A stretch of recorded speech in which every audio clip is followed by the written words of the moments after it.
Well, the other thing that I've thought a lot about is Pareto distribution problems. And so, the fact that money, for example, does tend to end up in the hands of fewer and fewer people. You have to fight very hard to not have that happen. But that doesn't seem to me to be the case with infrastructure because, well, it can't happen that way. You can't hoard the highways. You can't hoard the electrical grid. And even if you did, it wouldn't do you any good.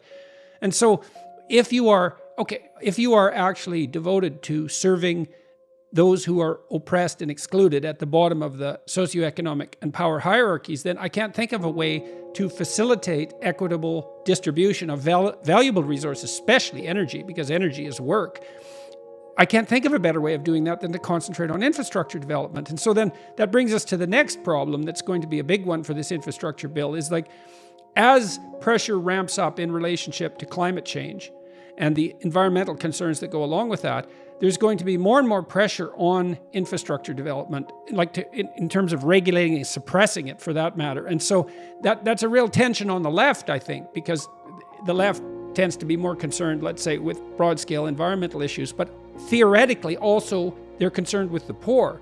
And there's a big tension there. And so do you have some sense of how those mutual goals might be brought into alignment with one another instead of acting in an antagonistic manner? So, George, I think you've hit on one of the most important and underappreciated issues in infrastructure policy. And I kind of regret that I didn't spend more time in my book that you have on this. But I've been studying this for 15 years now. And I would say there's been a slow revolution going on in the technology of infrastructure delivery, right? And some of those things make, the front page of the New York Times, and that's driverless cars, right? And the Hyperloop and things like that.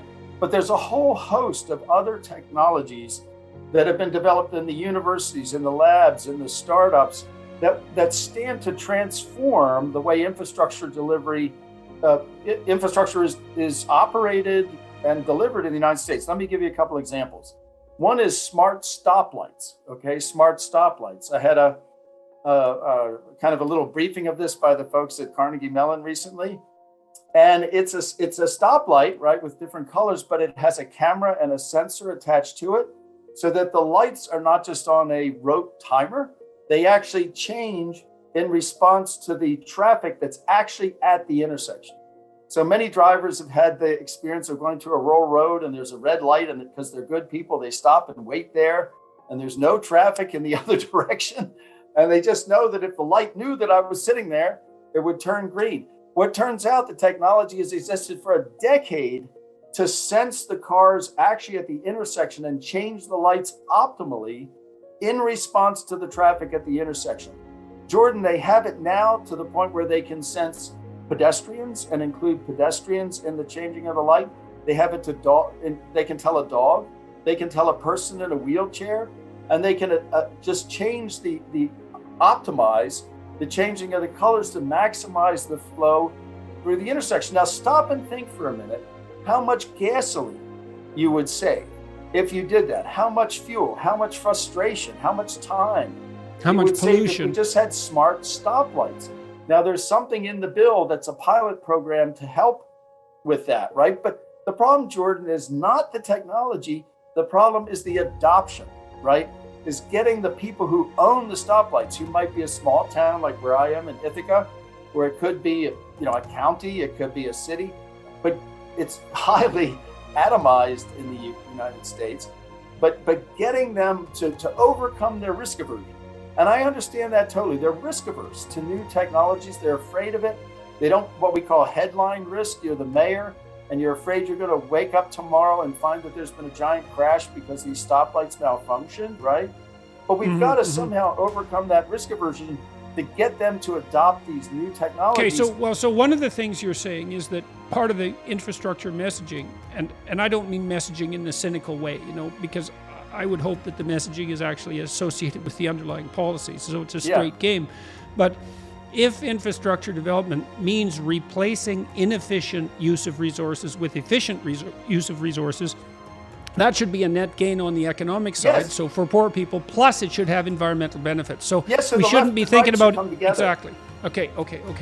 So how about priorities? Like you give the highway systems in this book, for example, in the U.S., I think it's a D, and the bridges a C minus. I know That's this was American written a few Society years of ago. Civil Engineers. Right. So if you were going to rank order infrastructure priorities in the United States, I know that's a big task, but you've thought about this for a long time.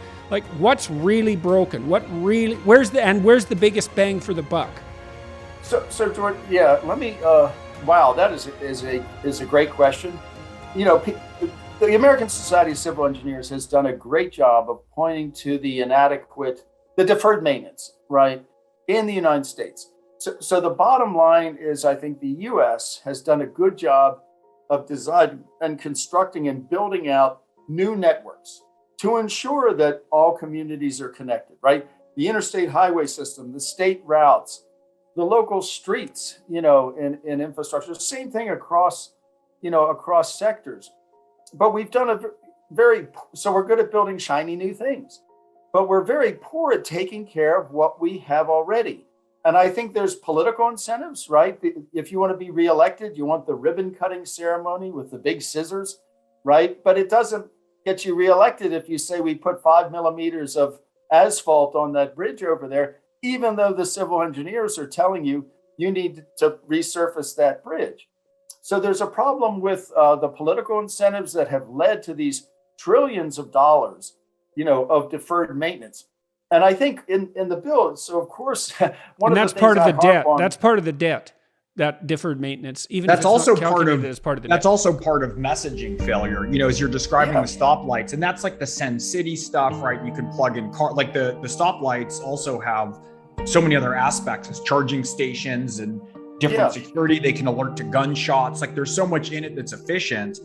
And to me, I just hear that as obviously being somebody who's more involved with the messaging side of it.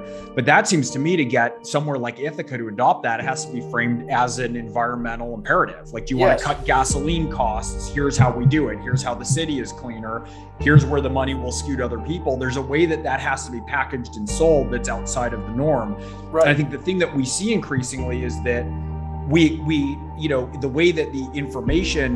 the way that information moves now and polarizes and is sold, we expect politicians to also have to figure out how to be TikTok stars, that they know exactly how to sell everything in some magical fashion. And the lack of a proper messaging apparatus around some of this stuff is really costly. And people tend to forget that that's just as essential as figuring out the problems. If you can't sell them and communicate to people in real concrete terms the ways it will affect their lives and their communities, it doesn't get adopted. Yeah, so that's also an infrastructure problem in some sense, right? And a non-trivial one at that. So how do you make these things sexy? I mean, I made a joke about that at the beginning.